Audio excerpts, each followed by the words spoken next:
Երբ քո աչքի առաջ քանդում են կյանքիդ գործը, դու ներում ես, թե պատասխան ես տալիս։ Պատկերացրեք, տեսնում եք ձեր հոր ձեռքով կերտված վերջին խաչքարը, փշրված գետնին, իսկ Սուրբ Մարմարի փոշին խառնվում է կառուցապատողի կեղտոտ կոշիկների ցեխին։ Սա պարզապես բիզնես չէ, սա հոգու պատերազմ է, որտեղ մի սխալ քայլը կարող է ամեն ինչի վերջը դառնալ։ Մի կողմում հավատքն է, մյուսում բուլդոզերը, եւ այն շարժվում է ուղիղ քո վրա, սպառնալով ջնջել ոչ միայն քո արհեստանոցը, այլև քո ինքնությունը։ Այս պատմության մեջ մենք ցույց կտանք, թե ինչպես կարելի է ուժ գտնել, երբ թվում է, թե ամեն ինչ կորած է։ Բայց ամենակարևորը դուք կտեսնեք այն պահը, երբ մի հնագույն հայկական աղոթքը դառնում է ավելի հզոր զենք, քան ցանկացած փաստաբան կամ սպառնալիք։ Մի գաղտնիք, որը թաքնված է մեր եկեղեցիների քարերի մեջ եւ որը կարող է փոխել ամեն ինչ մեկ գիշերում։ Սա պատմություն է այն մասին, թե ինչպես սիրել թշնամուդ,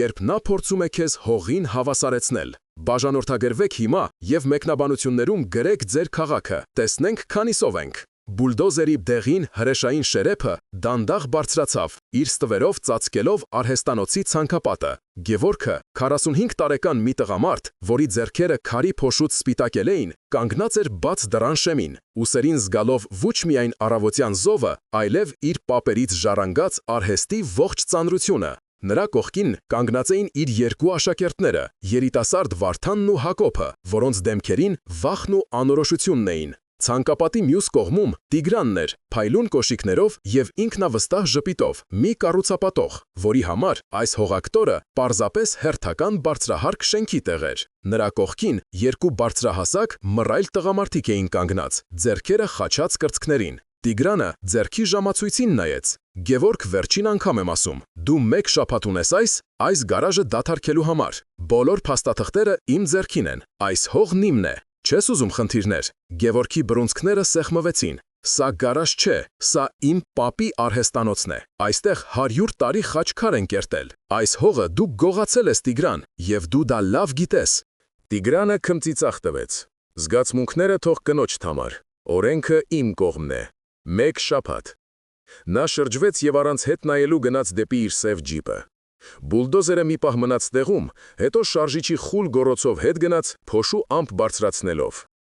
Արհեստաոցի ներսում օդը ծանր էր քարի փոշուց, լաքի հոտից եւ հուսահատությունից։ Գևորգի կինը, Անին, սուրճի բաժակները դրեց հին փայտե սեղանին, որի վրա փորագրված էին իր սկեսրայրի անվան սկզբնատառերը։ Նրանց հետ էր նաեւ իրենց թաղային քահանան, Տեր Մարկոսը, իմաստուն աչքերով մի տարեց մարդ։ Նա չի կատակում, ասաց Վարդանը, ձայնը դողալով։ Նրա մարդիկ երեք ինձ մոտեցել էին փողոցում, ասացին վարպետիդ փոխանցիր, թող խելոք մնա։ Անին սարսափահար նայեց Գևորգին։ Գևորգ, գուցե պետք չէ համարել, սա վտանգավոր է, մենք երեխաներ ունենք։ Գևորգը գլուխը բարձրացրեց։ Նրա աչքերում ցավն ու զայրույթը խառնվել էին իրար։ Ուրեմն ինչ, Անի, թողնեմ, որ քանդել այն ամենը, ինչ մեր ընտանիքը ստեղծել է, թողնեմ, որ այս սուրբ տեղում բետոն լցնեն։ Սա ուղղակի հող չէ, այստեղ իմ հոր ոգին է։ Տեր Մարկոսը, որ մինչ այդ լուր լսում էր, խոսեց. Տերն ասում է. «Սիրեցեք ձեր թշնամիներին, օրհնեցեք ձեզ անիծողներին»։ Գևորգը կտրուկ շրջվեց. Սուրբ Հայր, հարգանքով եմ վերաբերվում ձեզ, բայց ինչպես կարող եմ սիրել մեկին, ով ուզում է ոչնչացնել ինձ։ Ինչպես օրհնեմ մեկին, ով սպառնում է իմ ընտանիքին, դա անհնար է։ Տեր Մարկոսի հայացքը մեղմ էր։ Որդիս, Քրիստոսը երբեք հեշտ ճանապարհներ չի խոստացել։ Նա չի ասել. հասկացեք ձեր թշնամիներին կամ համաձայնվեք նրանց հետ։ Նա ասել է. սիրեցեք։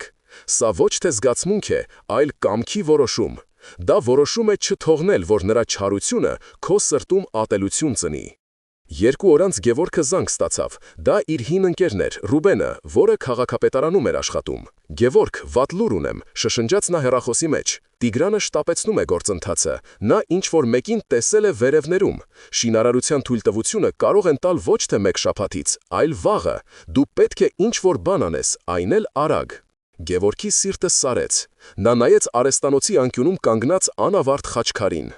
Դա իր հոր վերջին գործն էր, որը նա չէր հասցրել ավարտել։ Նուրբ զարդանախշերը կարծես կիսատ մնացած աղոթք լինեին։ Նա մոտեցավ քարին, մատները սահեցրեց սառը մակերեսով։ Այդ պահին դուռը բացվեց, եւ ներս մտան երկու ոստիտան։ Գևորգ Կարապետյան, հարցրեց ավագը։ Մեզ հետ պետք է գաք բաժանմունք, ձեզանից բողոք կա Տիգրան Մանուկյանին սպառնալու համար։ Վարդանն ու Հակոբը քարացան տեղում։ Գևորգը դանդաղ շրջվեց, նայելով ոստիկաններին, հետո իր հոր անավարտ խաչքարին։ Նա հասկացավ, որ Տիգրանը պարզապես չի ուզում հողը, նա ուզում է կոտրել իր ոգին։ Բաժանմունքի սառը անհյուրընկալ սենյակում քննիչը անտարբեր դեմքով մի մարդ թղթերն էր թերթում։ Ասում է, սպառնացել եք իր ֆիզիկական անվտանգությանը, ասել եք կտեսնես, թե ինչ կլինի քեզ հետ, ճիշտ է։ Գևորգը գլուխը թափ տվեց։ Ես նման բան չեմ ասել, ես ասել եմ, որ նա կպատասխանի օրենքի առաջ։ Քննիչը հոգոց հանեց։ Լսիր Կարապետյան, ես քեզ մի լավ խորհուրդ տամ, Տիգրանը լուրջ մարդ է, մի խաղակրակի հետ, ստորագրիր այս թուղթը,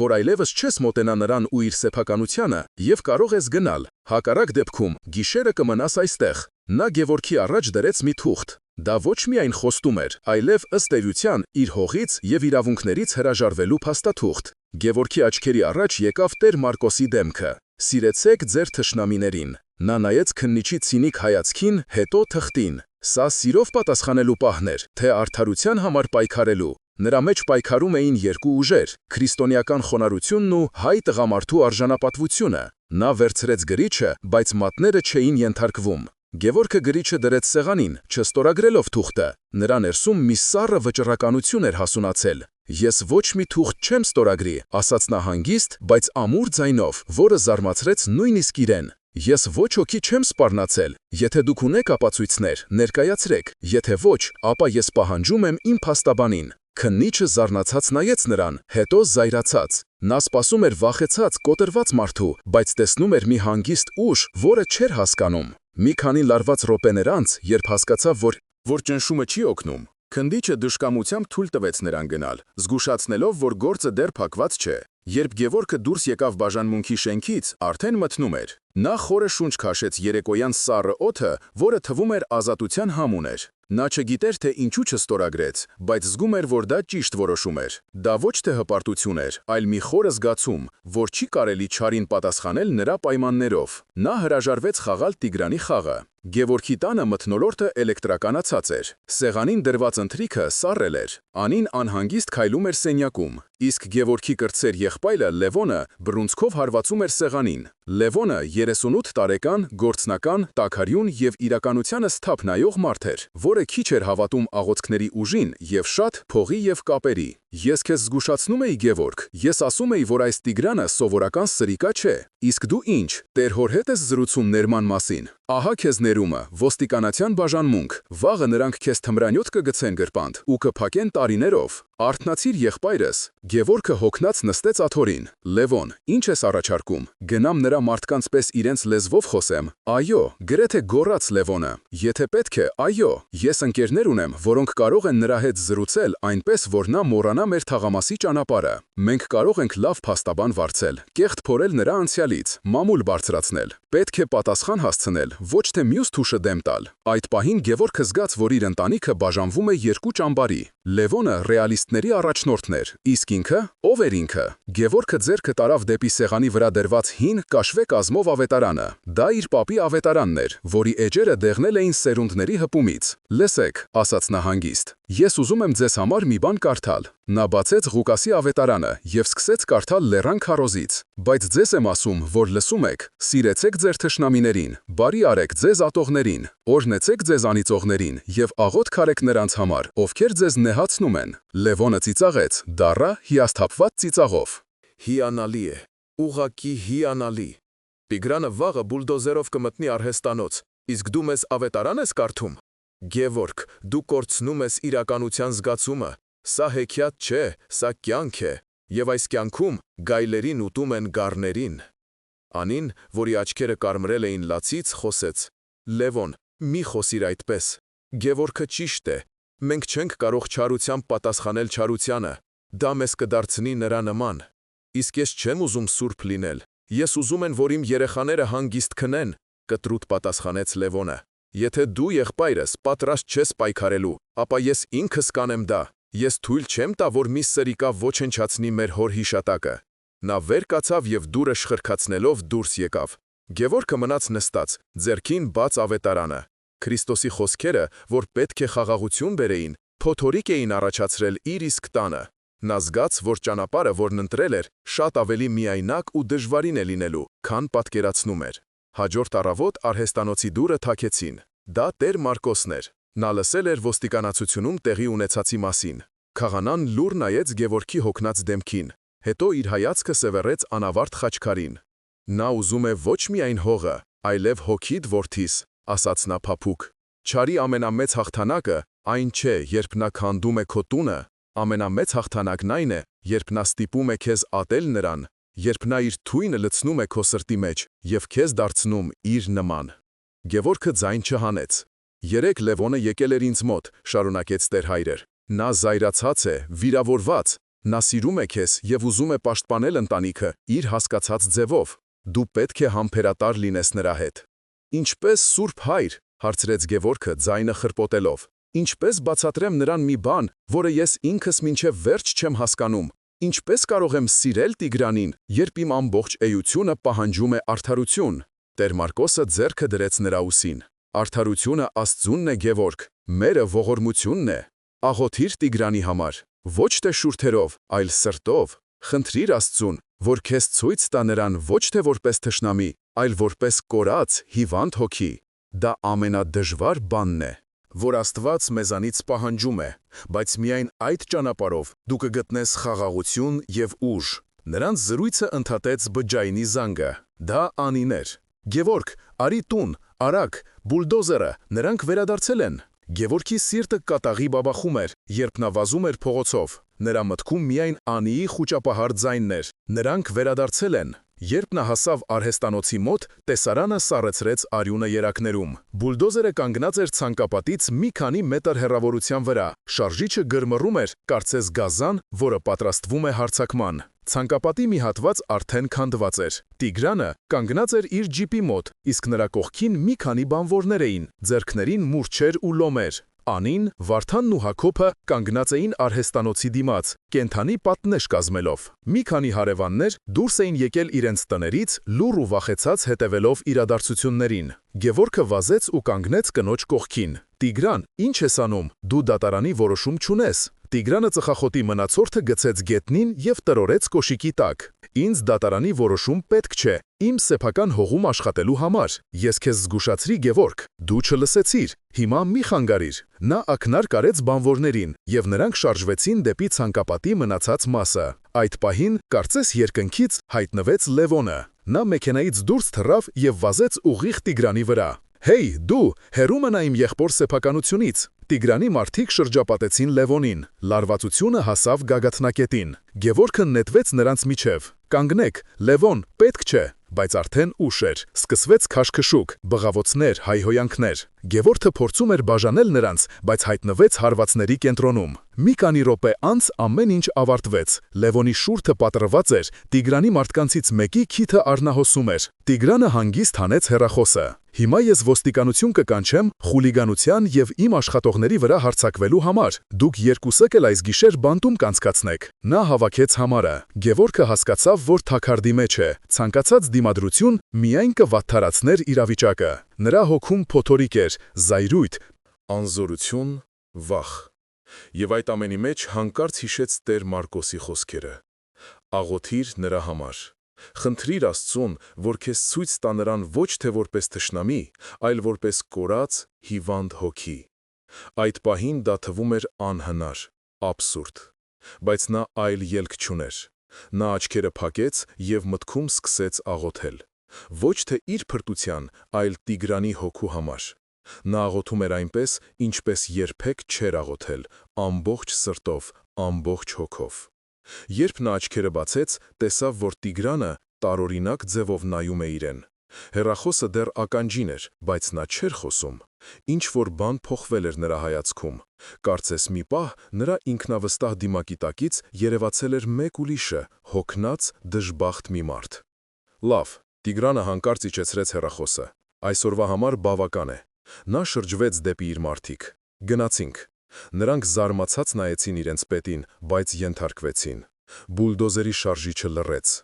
Մի քանի րոպե անց փողոցը դատարկվեց։ Մնացին միայն Գևորգը, իր ընտանիքը և քանդված ցանկապատը։ Լևոնը մոտեցավ եղբորը։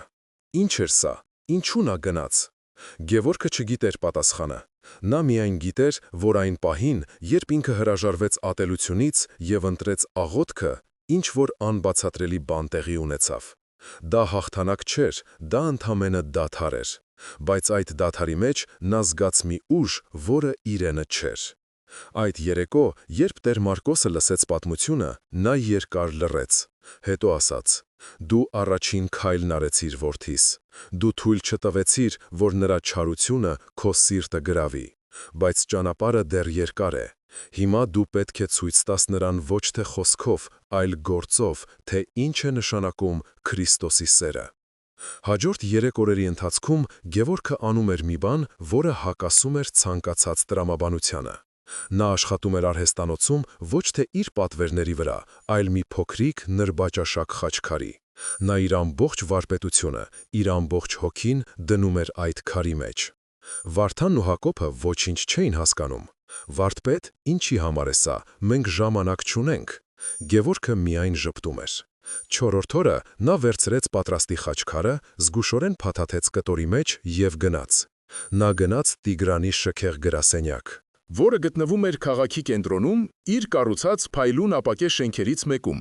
Նա առանց զգուշացնելու մտավ ներս։ Տիգրանը նստած էր իր հսկայական սեղանի մոտ, հեռախոսով խոսելով։ Երբ տեսավ Գևորգին, դեմքը քարացավ։ Նա կոպիտ ավարտեց խոսակցությունը. «Դու ինչ գործ ունես այստեղ։ Ես քեզ զգուշացրել էի»։ Գևորգը լուռ մոտեցավ սեղանին և զգուշորեն դրեց խաչքարը։ «Սա քեզ համար է», ասաց նա հանգիստ։ «Թող Աստված օրհնի քո աշխատանքը և քեզ խաղաղություն տա»։ Տիգրանը նայեց խաչքարին, հետո Գևորգին, կարծես խելագարի լիներ։ Նրա դեմքին զայրույթն ու զարմանքը խառնվել էին իրար։ Նա վերցրեց խաչքարը, որը կատարյալ էր իր ձևի և նախշերի մեջ։ Մի պահ թվաց, թե նրա մատները շոյում են քարի սառը մակերեսը։ Հետո նրա դեմքը կրկին կոշտացավ։ Նա վեր կացավ, գնաց դեպի սենյակի անկյունում դրված աղբամանը և առանց մի խոսք ասելու խաչքարը նետեց մեջը։ Քարի մետաղին դիպչելու ձայնը որպես ապտակ հնչեց լռության մեջ։ «Ինձ քո քարերը պետք չեն», սառը ասաց Տիգրանը, նայելով ուղիղ Գևորգի աչքերի մեջ։ «Ինձ քո հողն է պետք, հիմա դուրս արի այստեղից»։ Գևորգը կանգնած էր քարացած։ Նա զգում էր, թե ինչպես են բոլորի հայացքները սևեռված իր վրա։ Նվաստացումը այրում էր նրան ներսից։ Նրա բարի կամքի դրսևորումը, նրա խաղաղության ձեռքը մերժվել էր ամենաստորացուցիչ ձևով։ Նա դանդաղ շրջվեց և դուրս եկավ գրասենյակից, մեջքի հետևում լսելով քարտուղարուհիների զսպված խկոցը։ Փողոցում նա կանգ առավ, չիմանալով ուր գնալ։ Այն ուժը, որ զգացել էր մի քանի օր առաջ, լքել էր իրեն։ Նա զգում էր միայն դատարկություն և ջախջախվածություն։ Նրա Քրիստոսի խորհուրդը կիրառելու առաջին միամիտ փորձը ավարտվել էր լիակատար ձախողմամբ։ Նա հասկացավ, որ սիրել թշնամուն արտահայտությունը շատ ավելի խորն ու բարդ է, քան նա պատկերացնում էր։ Դա պարզապես բարի ժեստ անելը չէր։ Դա մի բան էր, որը պահանջում էր ոչ թե մարդկային, այլ աստվածային ուժ և իմաստություն։ Եվ նա այդ պահին զգում էր, որ ինքը չունի ոչ մեկը, ոչ մյուսը։ Գևորգը ժամերով թափառում էր Երևանի փողոցներում, աննպատակ։ Նվաստացման զգացումը ծանր քարի պես նստել էր սրտին։ Նրա միամիտ փորձը չարին բարությամբ պատասխանելու ոչ միայն ձախողվել էր, այլև նրան դարձրել էր ծաղրի առարկա։ Նա իրեն զգում էր հիմար, թույլ, պարտված։ Երբ ուշ երեկոյան վերադարձավ տուն, Լևոնը սպասում էր նրան։ Եղբոր դեմքը մռայլ էր։ Նա ձեռքին պահում էր տեղական թերթի թարմ համարը։ Առանց մի խոսք ասելու նա թերթը դրեց Գևորգի առաջ։ Վերնագիրը աչք էր ծագում։ Խաչքարագործի խարդախությունը, ինչպես են Կարապետյանները փորձում շանտաժի ենթարկել բարեխիղճ կառուցապատողին։ Հոդվածը զրպարտության կեղտոտ հեղեղ էր։ Այնտեղ Գևորգն ու իր հայրը ներկայացվում էին որպես հող-զավթողներ, ովքեր տարիներ շարունակ անօրինական կերպով տիրացել են ուրիշի սեփականությանը։ Իսկ այժմ, երբ օրինական տերը, հարգարժան գործարար Տիգրան Մանուկյանը, ցանկանում է վերականգնել իր իրավունքները, նրանք դիմում են սպառնալիքների և հասարակական կարծիքը մոլորեցնելու փորձերի։ Նյութը լի էր կեղծ փաստերով, անանուն ականատեսների վկայություններով և Տիգրանի լուսանկարով, որտեղ նա բարեգործական միջոցառման ժամանակ երեխաների էր գրկել։ Գևորգի ձեռքերը սկսեցին դողալ։ Սա պարզապես հարված չէր իրեն, սա հարված էր իր հոր հիշատակին, իր ընտանիքի պատվին։ «Հիմա գոհես քո սիրեցեք թշնամիներին քաղաքականությունից», սառը հարցրեց Լևոնը։ Դու նրան խաչքար ես նվիրում, նա քո անունը խառնում է ցեխին։ Ահա քո քրիստոնեական սիրո արդյունքը։ Վաղը մեր մայրը շուկա չի կարողանա գնալ։ Լևոնի խոսքերը մարգարեական էին։ Հաջորդ առավոտ, երբ տիկին Սաթենիկը, Գևորգի տարեց մայրը, գնաց իրենց թաղամասի փոքրիկ շուկա, նա բախվեց սառը պատի։ Մարդիկ, ում նա ճանաչում էր տասնյակ տարիներ, խուսափում էին նրա հայացքից, շշնջում էին նրա մեջքի հետևում։ Հացթուխը, որը միշտ նրա համար մի կողմ էր դնում ամենաթարմ լավաշը, ձևացրեց, թե չի տեսնում նրան։ Կանաչեղեն վաճառող կինը, ում հետ նրանք հաճախ սուրճ էին խմում, կտրուկ ասաց, որ իր մոտ լավ լոլիկ չի մնացել։ Տիկին Սաթենիկը վերադարձավ տուն դատարկ տոպրակով և կոտրված սրտով։ Ճնշումը դարձել էր ֆիզիկապես շոշափելի։ Ամոթի զգացումը ծանր ամբի պես կախվել էր նրանց տան վրա։ Նույնիսկ Գևորգի երեխաները դպրոցում բախվել էին ծաղրանքի։ Գևորգը զգում էր, որ իր ընտանիքը քանդվում է ներսից։ Նա գնաց Տեր Մարկոսի մոտ, հոգում խառնաշփոթ. «Սուրբ Հայր, ես արեցի այն, Ինչ դուք ասացիք։ Ես փորձեցի սիրով պատասխանել։ Եվ ինչ ստացվեց։ Նա ոտնատակ տվեց իմ նվերը, իմ ընտանիքի պատիվը։ Մարդիկ մեզնից երես են թեքում։ Գուցե Լևոնն է ճիշտ։ Գուցե այս աշխարհում պետք է պայքարել ատամներով ու եղունգներով։ Տեր Մարկոսը երկար նայում էր նրան։ Նրա հայացքում կարեկցանք կար, բայց ոչ զիջում։ Գևորգ, դու կարծում ես Քրիստոսին հետևելը հեշտ է լինելու։ Երբ նա ասում էր «Սիրեցեք ձեր թշնամիներին», նա գիտեր, որ նրանք կշարունակեն ձեզ ատել։ Երբ նա ասում էր «Օրհնեցեք ձեզ անիծողներին», նա գիտեր, որ նրանք կշարունակեն ձեզ անիծել։ Նրա խորհուրդը ոչ թե մարտավարություն է թշնամուն հաղթելու համար, այլ ճանապարհ սեփական հոգին փրկելու համար։ Դու նրան խաչքար նվիրեցիր, ենթագիտակցորեն սպասելով, որ նա կփոխվի, կգնահատի։ Դու դա արեցիր արդյունքի համար։ Բայց Քրիստոսի սերը անպայմանական է։ Այն սիրում է անկախ պատասխանից։ Գևորգը գլուխը կախեց։ Բայց ես չեմ կարող։ Ես ուժ չունեմ։ Իմ ընտանիքը տառապում է։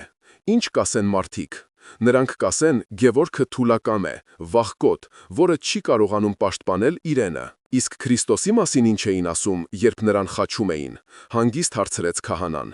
Նրանք էլ էին ասում. «Եթե Աստծո որդի ես, իջիր խաչից և փրկիր քեզ»։ Բայց նա մնաց խաչի վրա։ Ոչ թե որովհետև թույլ էր, այլ որովհետև նրա ուժը ոչ թե այս աշխարհից էր։ Քո պայքարը, Գևորգ, Տիգրանի դեմ չէ։ Քո պայքարը քո ներսում է, մարդկային բանականության և Աստծո իմաստության միջև։ Քո պատվի հասկացության և Քրիստոսի խոնարհության միջև։ Գևորգը հեռացավ եկեղեցուց ավելի մեծ խառնաշփոթի մեջ, քան եկել էր։ Նա հայտնվել էր հոգևոր փակուղում։ Մի կողմից նա հավատում էր ավետարանի խոսքերին, մյուս կողմից նրա կյանքի իրականությունը ցույց էր տալիս, որ այդ խոսքերին բառացի հետևելը տալում է դեպի կործանում։ Նա սկսեց կասկածել ոչ թե Աստծո գոյությանը, այլ իր Աստծո խոսքը ճիշտ հասկանալու ունակությանը։ Գուցե կային բացառություններ։ Գուցե սիրել թշնամուն խորհուրդը վերաբերում էր անձնական վիրավորանքներին, բայց ոչ այն դեպքերին, երբ վտանգված է քո ընտանիքի ապագան։ Նա զգում էր, որ կորցնում է հողը ոտքերի տակ։ Քրիստոսի խորհուրդը, որը պետք է լույս լիներ իր ճանապարհին, վերածվել էր անանցանելի պատի։ Հաջորդող օրերը Գևորգի համար վերածվեցին մոխրագույն, անվերջ մղձավանջի։ Նա գրեթե դուրս չէր գալիս արհեստանոցից, բայց չէր էլ աշխատում։ Նա պարզապես նստում էր, շրջապատված քարի գործիքներով և իր պապերի ոգով, բայց իր ներսում դատարկություն էր։ Նրա հավատքը, որը միշտ եղել էր իր կյանքի հենասյունը, սկսել էր ճաքեր տալ։ Նա զգում էր, որ Աստված լքել է իրեն, կամ, որ ավելի վատ էր, նա պարզապես չէր հասկանում Աստծո լեզուն։ Հուսահատության եզրին, առանց որևէ մեկին զգուշացնելու, մի առավոտ նա մեքենան քշեց դեպի լեռները, դեպի Գեհարդի վանք։ Նա չգիտեր, թե ինչ էր փնտրում այնտեղ, գուցե մենություն, գուցե նշան։ Նա չմտավ եկեղեցի, այլ բարձրացավ մոտակա բլուրը և նստեց մի մեծ քարի վրա, նայելով ժայռափոր վանքին, որը դարեր շարունակ կանգուն էր մնացել բոլոր փոթորիկների դիմաց։ Նա չէր աղոթում, բառերը չորացել էին նրա շուրթերին։ Նա պարզապես նստում էր լռության մեջ, թույլ տալով, որ իր ներսի ցավն ու խառնաշփոթը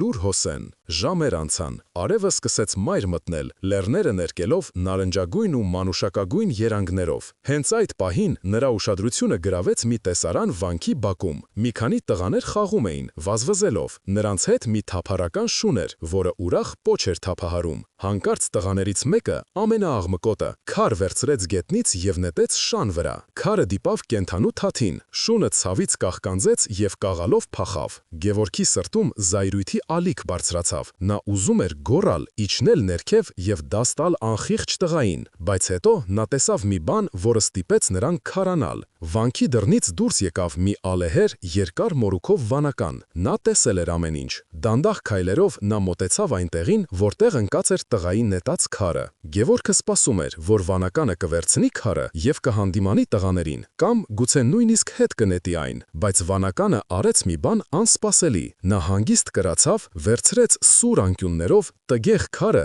նայեց նրան մի պահ, հետո գնաց դեպի վանքի կիսավեր պարսպի մի հատված, որտեղ քարեր էին պակասում։ Նա զգուշությամբ, կարծես թանկարժեք իր լիներ, Քարը դրեց պատի հիմքում, լրացնելով բացը։ Նա չարության գործիքը վերածեց շինանյութի։ Այդ պահին Գևորգի գիտակցության մեջ ինչ-որ բան շրջվեց, կարծես կայծակ խփեց եւ մթությունը ցրվեց։ Նա հանկարծ հասկացավ Քրիոտոսի խորհրդի իրական ցնցող իմաստը. «Սիրեցեք ձեր թշնամիներին»։ Դա չէր նշանակում անտարբեր լինել չարիքի նկատմամբ։ Դա չէր նշանակում թույլ տալ, որ քեզ ոչնչացնեն։ Դա չէր նշանակում պասիվ կերպով հանդուրժել անարդավությունը։ Դա նշանակում էր չարի կործանարար էներգիան վերցնել եւ այն վերափոխել արարման էներգիայի։ Տիգրանը քար էր նետում իր վրա, զրպարտության քար, ճնշման քար, ատելության քար։ Իսկ ինչ էր անում ինքը Գևորգը։ Նա կամ փորձում էր այդ քարը հետ նետել, ինչպես Լևոնն էր առաջարկում, կամ պարզապես կանգնում էր եւ թույլ տալիս, որ այդ քարերը հարվածեն իրեն, ինչպես ինքն էր փորձում անել։ Երկու դեպքում էլ նա թույլ էր տալիս, որ Տիգրանի չարությունը որոշի խաղի կանոնները։ Քրիստոսն առաջարկում էր երրորդ ճանապարհը. «Վերցրու այն քարը, որ նետում են քո վրա, եւ դրանով կառուցիր մի բան, օգտագործիր քո դեմ ուղղված ուժը որպես վառելիք քո սեփական շարժման համար։ Մի պայքարիր նրա դեմ, այլ վերահղիր նրա հարվածը»։ Գևորգը ցնցված էր այս հայտնության պարզությունից եւ հանճարեղությունից։ Դա այնքան տրամաբանական էր, այնքան խորը եւ միևնույն ժամանակ այնքան անսպասելի։ Նրա բոլոր նախորդ փորձերը, խաչքար նվիրելը, պասիվ դիմադրությունը, հանկարծ երևացին իրենց իսկական լույսի ներքո, որպես մակերեսային միամիտ մեկնաբանություններ։ Նա հասկացել էր բարերը, բայց ոչ երաժշտությունը։ Այժմ նա լսում էր երաժշտությունը։ Նրա աչքերը լցվեցին արցունքով, ոչ թե ցավի, այլ երախտագիտության։ Նա հասկացավ, որ Քրիստոսի իմաստությունը ոչ թե այս աշխարհից կտրված իդեալիզմ է, այլ ամենագործնական, ամենահզոր ռազմավարությունը, որը երբևէ տրվել է մարդկությանը։ Դա պարտվողի փիլիսոփայություն չէր, այլ հոգևոր ձյուդոյի արվեստ, որտեղ դու օգտագործում ես հակառակորդի ուժը նրան հաղթելու համար, առանց նրա նման դառնալու։ Նա վեր կացավ։ Նրա մեջ այլևս չկար ոչ վախ, ոչ զայրույթ, ոչ հուսահատություն։ Կար միայն պարզ հանգիստ վճռականություն։ Նա գիտեր, թե ինչ պետք է անի։ Նա այլևս չէր պատրաստվում պայքարել Տիգրանի դեմ։ Նա պատրաստվում էր կառուցել, եւ նա պատրաստվում էր օգտագործել հենց այն քարերը, որ Տիգրանը նետում էր իր վրա, որպես իր նոր շինության հիմնաքարեր։ Երբ Գևորգը վերադարձավ Գեհարդից, նա այլ մարդ էր։ Արտաքուստ նույնն էր, նույն հոգնած աչքերը, քարի փոշով պատված ձեռքերը, բայց նրա ներսում մի անսասան հանգստություն էր տիրում, որը զարմացնում էր բոլորին։ Նա այլևս չէր խոսում պարտության կամ անարդարության մասին։ Նրա մեջ ծնվել էր մի ծրագիր, այնքան համարձակ ու անսպասելի, որ սկզբում թվում էր խելագարություն։ Այդ երեկո նա հավաքեց իր ընտանիքին, Անիին, Լևոնին, իր մորը, ինչպես նաև Վարդանին ու Հակոբին։ Նրանք նստած էին արհեստանոցում, որի կիսաքանդ ցանկապատից ներս էր թափանցում փողոցային լապտերի տխուր լույսը։ Գևորգը սպասեց, մինչև բոլորը լռեն, հետո հանգիստ, բայց վստահ ձայնով ասաց. «Ես գտա պատասխանը»։ Բոլորի հայացքները սևեռվեցին նրա վրա։ Լևոնը հոգնած ձեռքով շփեց դեմքը։ «Գևորգ, խնդրում եմ, եթե նորից ավետարանից մեջբերումներ ես անելու»։ «Ոչ», ընդհատեց նրան Գևորգը։ «Սա մեջբերում չէ, սա գործողության ծրագիր է։ Տիգրանը քարեր է նետում մեր վրա։ Նա օգտագործում է իր փողը, իր կապերը, մամուլը, որպեսզի մեզ կոտրի։ Մենք սխալ էինք անում, փորձելով կամ հետ նետել այդ քարերը, կամ պարզապես կանգնել դրանց տակ։ Այսուհետ մենք այդ քարերը հավաքելու ենք»։ Նա մի պահ դադար տվեց, որպեսզի խոսքերը տեղ հասնեն։ Տիգրանը ուզում է վերցնել մեր հողը, որպեսզի այստեղ իր համար շքեղ առանձնատուն կառուցի։ Շատ լավ, իսկ մենք հենց այստեղ նրա ապագա առանձնատան քթի տակ սկսելու ենք վերականգնել այն հին լքված մատուրը, որը գտնվում է մեր հողամասի հետևում։ Սենյակում մեռյալ լռություն տիրեց։ Լևոնը նայում էր եղբորը, կարծես նա վերջնականապես կորցրել էր բանականությունը։ Դու լուրջ ես, մատուր, ինչի մասին ես խոսում։ Էդ ավերակը 100 տարի է ոչ ոքի պետք չէ, իսկ մենք ինչ փողով ենք դա անելու, եւ ինչ իմաստ ունի։ Իմաստը շատ պարզ է, պատասխանեց Գևորգը, եւ նրա աչքերում կրակ վառվեց։ Տիգրանը մեր դեմ օգտագործում է ագահության եւ ոչնչացման էներգիան։ Մենք նրա էներգիան վերածելու ենք ստեղծագործության եւ աղոթքի։ Նա ուզում է այս վայրը դարձնել մեկ մարդու հարստության խորհրդանիշ, իսկ մենք այն կդարձնենք բոլորի համար աղոթքի տուն։ Մենք կանենք դա մեր ձեռքերով, անվճար, որպես նվեր մեր համայնքին։ Թող նա կառուցի իր պալատը, իսկ կողքին կլինի Աստծո տունը, որը կառուցվել է հենց այն ատելության քարերով, որ նա նետել է մեր վրա։ Լևոնը գլուխը թափտվեց։ Սա խելագարություն է, քո դեմ իսկական գիշատիչ է, իսկ դու ուզում ես մատուր կառուցել, նա մեզ ավելի շատ կծաղրի։ Բայց հետո խոսեց Անին։ Նա ամբողջ ընթացքում լուր նայում էր ամուսնուն։ Երկար ամիսների ընթացքում առաջին անգամ նա տեսավ Գևորգի աչքերում ոչ թե ցավ ու անզորություն, այլ ուժ եւ լույս։ Նա մոտեցավ եւ ձեռքը դրեց Գևորգի ձեռքին։ Ես քեզ հետ եմ, ասաց նա պարզ ու հանգիստ։ Այդ երկու բառը փոխեցին ամեն ինչ։ Լևոնը դեռ կասկածում էր, բայց Անիի հավատը սասանեց նրա վստահությունը։ Վարդանն ու Հակոբը, որոնք ոգեշնչվել էին իրենց վարպետի անսպասելի վճռականությունից, միմյանց նայեցին եւ գլխով արեցին։ Մենք էլ ենք ձեզ հետ վարպետ։ Հաջորդ օրը նրանք սկսեցին։ Գևորգը իր ծրագրի մասին պատվեց Տեր Մարկոսին։ Քահանան երկար լսեց, հետո ժպտաց։ Աստծո իմաստությունը հաճախ մարդկանց խելագարություն է թվում, ասաց նա։ Դու ճիշտ ճանապարհին ես, եկեղեցին կօգնի, ինչով կարող է։ Լուրը արագ տարածվեց թաղամասում։ Սկզբում մարդիկ թերահավատ էին։ Շատերը, ովքեր երես էին թեքել Կարապետյաններից, շարունակում էին խուսափել նրանցից, չիմանալով ինչպես վարվել։ Բայց հետո սկսվեցին փոփոխությունները։ Առաջինը միացավ իրենց հարևանը, Պապի Հովսեփը, 80-ամյա մի ատաղձագործ, որի ձեռքերը դողում էին, բայց աչքերը դեռ պայծառ էին։ Նա եկավ իր հին գործիքներով եւ ասաց. «Իմ պապն այս մատուռում է մկրտվել, ես կօգնեմ փայտի գործով»։ Հետո եկան մի քանի երիտասարդներ, ովքեր լսել էին պատմությունը։ Նրանք սկսեցին մաքրել մատուռի տարածքը աղբից ու մոլախոտերից։ Այն կանայք, որոնք շուկայում անտեսել էին տիկին Սաթենիկին, սկսեցին տաք ճաշ բերել աշխատողների համար, ամաչելով նայել նրա աչքերին։ Լևոնը, տեսնելով այս ամենը, դեռ չէր հավատում, բայց մի օր նա եկավ ոչ թե վիճելու, այլ աշխատանքային ձեռնոցներով։ Նա լուր սկսեց օգնել քարերը տեղափոխելուն։ Քրիստոսի խորհրդի նոր ըմբռնումը սկսել էր ոչ թե բաժանել, այլ միավորել մարդկանց։ Այն ստեղծում էր նոր, անսպասելի դաշինքներ, հիմնված ոչ թե ընդհանուր թշնամու, այլ ընդհանուր բարի գործի վրա։ Տիգրանը մի քանի անգամ իր ջիպով անցավ այդ փողոցով։ Նա տեսնում էր աճող եռուզեռը, մաքրվող տարածքը, պատերին հայտնվող առաջին նոր քարերը։ Նրա դեմքին զարմանքի եւ զայրույթի խառնուրդ էր։ Նա չէր հասկանում, թե ինչ է կատարվում։ Նրա զենքը, ճնշումը, զրպարտությունը, վախը կարծես թե չէր աշխատում։ Ընդհակառակը, իր յուրաքանչյուր հարվածը կարծես ավելի շատ էներգիա էր տալիս այս տարօրինակ շարժմանը։ Նա փորձում էր կռվել, բայց իր դիմաց ոչ ոք չկար։ Նրա թշնամին պարզապես հրաժարվում էր իր հետ կռվելուց։ Փոխարենը նա կառուցում էր եկեղեցի։ Մատուռի շինարարությունը վերածվեց հոգևոր մարտադաշտի։ Գևորգի համար յուրաքանչյուր դրված քարը ոչ թե պարզապես շինարարական գործողություն էր, այլ աղոթք, հավատքի դրսևորում եւ Քրիստոսի խորհրդի գործնական կիրառում։ Նա իր ամբողջ էներգիան, որը նախկինում վատնում էր զայրույթի եւ վախի վրա, այժմ ուղղում էր արարմանը։ Տիգրանը, տեսնելով, որ իր սպառնալիքներն ու հասարակական սևացումը չեն կոտրում Գևորգին, փոխեց մարտավարությունը։ Նա անցավ հոգեբանական ահաբեկմանը։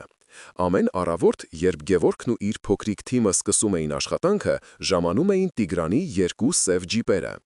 Նրա մարդիկ ֆիզիկապես ձեռք չէին տալիս, բայց ստեղծում էին անտանելի մթնոլորտ։ Նրանք մեքենաներից միացնում էին ականջ ծակող ռաբիս երաժշտություն, որը խլացնում էր ցանկացած խոսակցություն և խանգարում կենտրոնանալ։ Նրանք ցուցադրաբար աղբ էին թափում շինհրապարակի մոտ, այն վերածելով աղբանոցի, ծաղրում էին կամավորներին, վիրավորական արտահայտություններ բացականչում։ Լարվածությունը օդում կտրվում էր դանակով։ Շատերը, ովքեր սկզբում միացել էին ոգևորությամբ, սկսեցին վախենալ և մեկ առ մեկ հեռանալ։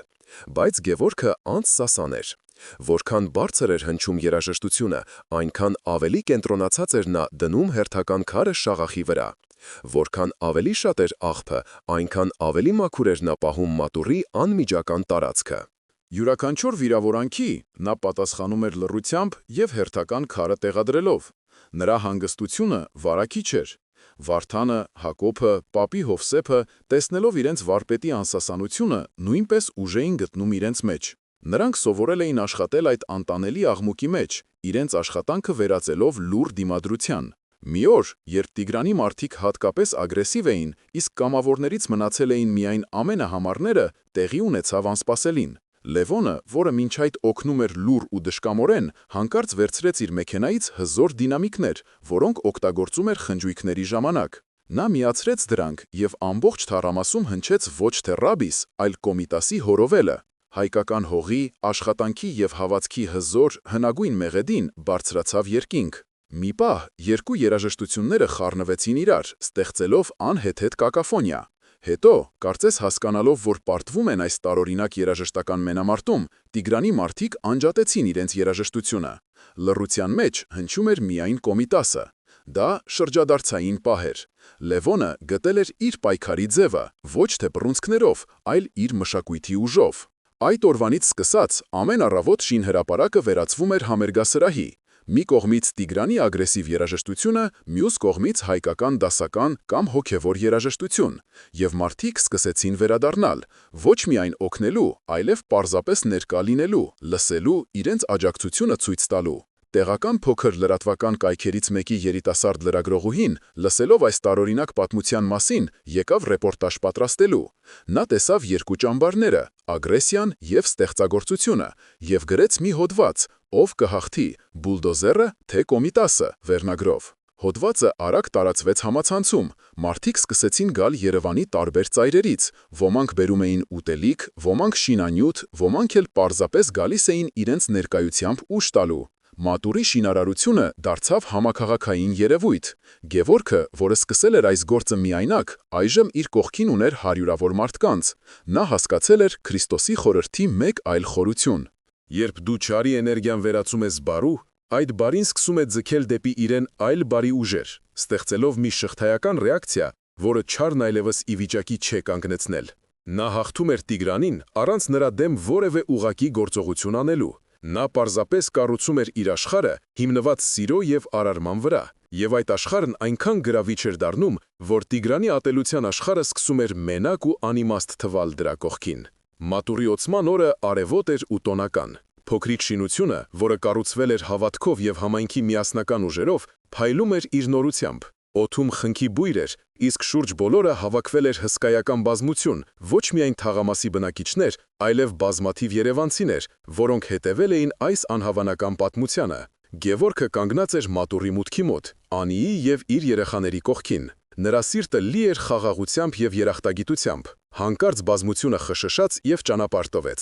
Սև փայլուն ջիպը կանգ առավ մոտակայքում, և միջից դուրս եկավ Տիգրանը։ Նա մենակ էր։ Նրա դեմքը քարի պես անարտահայտիչ էր, հագին սև կոստյում։ Բոլորը լռեցին, սպասելով, թե ինչ է լինելու։ Սա գագաթնակետն էր։ Տիգրանը դանդաղ քայլերով անցավ ամբոխի միջով և կանգնեց ուղիղ Գևորգի դիմաց։ Նրանց հայացքները հանդիպեցին։ Տիգրանի աչքերում այլևս չկար ամբարտավանություն, այլ միայն անսահման հոգնածություն և ներքին պայքար։ Գևորգը չսպասեց, որ նա խոսի։ Նա ձեռքը մեկնեց ոչ թե սեղմելու, այլ տալու։ Նրա ափի մեջ դրված էր մի փոքրիկ հարթեցված քար, որի վրա ներփորեն փորագրված էր մի խաչ։ «Ես իմացա, որ ձեր ծնողները, Վարդանն ու Մարիամը, այս թաղամասում են ապրել», ասաց Գևորգը հանգիստ, բայց այնպես, որ բոլորը լսեն։ «Այս մատուռը կառուցվել է նաև նրանց հիշատակին։ թող նրանց հոգիները խաղաղություն գտնեն։ Նա քարը դրեց Տիգրանի ձեռքի մեջ։ Մի պահ Տիգրանի դեմքի դիմակը ճակ տվեց։ Նրա շուրթերը դողացին, կարծես ուզում էր ինչ-որ բան ասել, բայց բառեր չէր գտնում։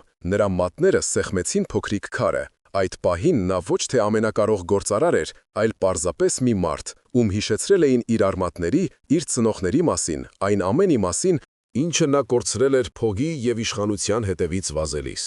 Նա ոչինչ չասաց։ Պարզապես կտրուկ շրջվեց, նստեց իր մեքենան և հեռացավ։ Բայց բոլորը տեսան, որ նա այլ մարդ էր հեռանում։ Դա հաղթանակ չէր, դա հաշտություն էր, ոչ թե մարդկանց միջև, այլ մարդու և իր խղճի միջև։